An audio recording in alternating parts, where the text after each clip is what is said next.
Welcome to the Combining Times tutorial. Today we're going to learn how to combine periods of driving and on-duty not driving. First thing to know is that the regulations allow it. All of the regulations for hours of service in Canada, including Ontario, allow this. You can combine a sequence of alternating driving and on-duty not driving periods.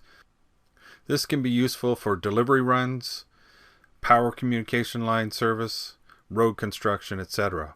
It is true in all provinces and territories, and it works the same way. However, there are some restrictions. Combining of time can only be done in certain circumstances. First of all of the time must be within a single municipality, city, town, or village. In other words, if you're doing a delivery run that crosses the border from one town to another, you can't combine across that border. Each individual period of driving or on-duty not driving in the sequence must be less than an hour. As soon as one drive time hits an hour or one loading-unloading time hits an hour, then you can no longer combine. Also, you cannot have any off-duty or sleeper time during the sequence. You can combine the time before and after if you wish. For those of you keeping a log, it's very important that you keep it up to date as you go through the day. However, when you're combining, you're not able to do this. Since you haven't completed the sequence, how can you enter it? Just make sure that you have your logbook complete to the beginning of the sequence that you're intending to combine. Let's look at an example. For this tutorial, we're going to be looking at an example of a driver that does a delivery run locally in Huntsville. Here the driver comes on duty at 7 a.m. and begins his pre-trip and paperwork for the day. He's ready to start driving at 7:42 a.m. Since the logbook requires us to round to the nearest quarter hour, this is entered as 7:45. The driver needs to fill out his log to this point. Note that the location is not shown in this scan, but it should be entered in the actual logbook. You need to keep track of the time during the day. Once you begin your sequence, record the times you start and stop driving. It can be done on paper, or you can use a laptop or a smartphone app. Don't rely on your memory unless you have a very good memory. If you find that you've got more than an hour doing something, then you need to stop. Combine that sequence and then continue on, unless you're using a timesheet, and you'll be entering it at the end of the day.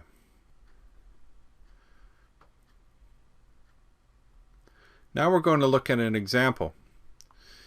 Here we've recorded the start and end times of our driving periods, just writing them down on paper. Don't worry about rounding it, just record the times. Now suppose we had to enter the time into our logbook or timesheet without combining. This is what it would look like. You'll notice that some of the time periods blur together because of rounding. For example, all of the time that we had from 8:39 right through to 9:03 becomes a single quarter-hour driving period. It doesn't really reflect the fact that we made 2 stops during that time frame.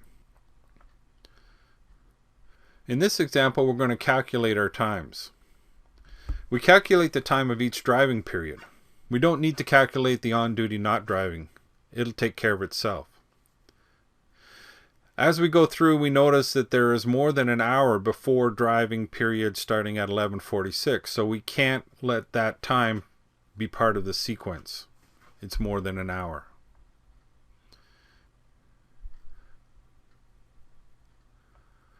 Doing that log with the combining, we have a period that started at 7:42 and ended at 9:38. If we round that, it becomes 7:45 to 9:45.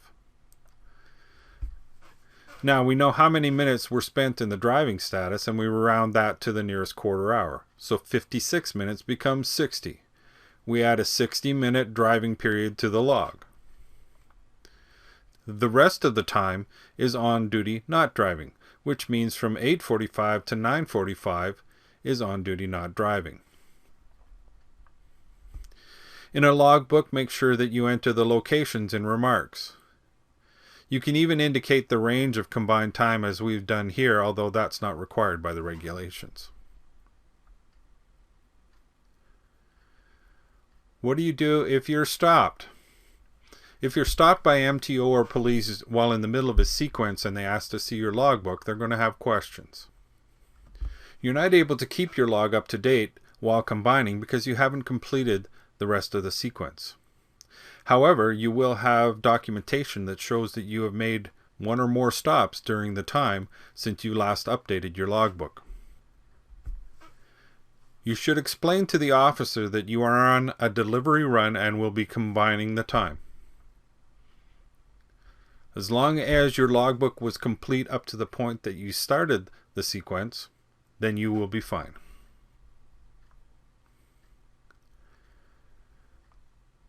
Conclusion.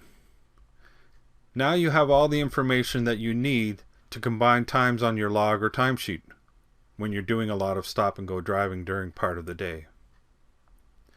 If you are using a logbook rather than a timesheet, make sure that you keep it up to date before you start combining the sequence. And make sure to calculate any combined times as soon as you're done the sequence. In other words, you've gone off duty or had either a driving or on duty not driving time that exceeds an hour, or you've gone outside of the boundaries of the municipality you were working in.